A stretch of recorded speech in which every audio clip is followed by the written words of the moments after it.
What was going on in that final scene in 28 Years Later? It might have gone over some Americans' head, but it references one of the darkest moments in modern British pop culture. Spoilers ahead for 28 Years Later. I just said we're going to be talking about the final scene, so if you haven't seen it yet, like this video and come back to it later. At the end of the movie, after going on a Heart of Darkness-like journey, Spike decides to stay in the mainland far away from his father, who's kind of a dick.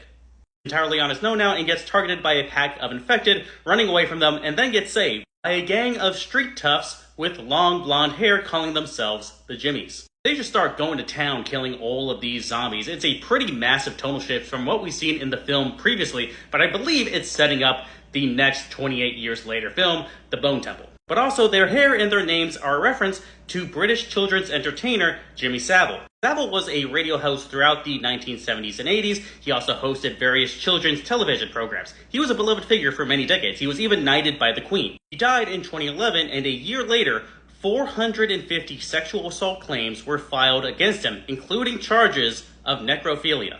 There's a good chance American audiences aren't really aware of what all that means, but I'd be very curious what British audiences and movie theaters watching this weekend thought of that reference. But it doesn't come out of nowhere. 28 Years Later opens with a sequence of Jimmy and a bunch of other children watching Teletubbies. They're watching children's television, so it's probably a safe bet that these kids have also watched something with Jimmy Savile in it and probably look up to him. Considering how 28 Days Later came out in 2002, it's probably a safe bet that that is the year in this universe when the infected outbreak occurred, so that's a full decade before the British public would have been aware of what Jimmy Savile did. Also probably worth mentioning that Jimmy Savile was a devout Catholic and was very popular in Catholic circles, as if the Catholic Church didn't have enough problems already. Religious imagery is constant throughout the 28 Days Later franchise, so I feel like this is a theme they're going to continue to explore throughout the remainder of this continuing trilogy, how these institutions are rotten to their core. The church is rotten. Jimmy Savile is rotten.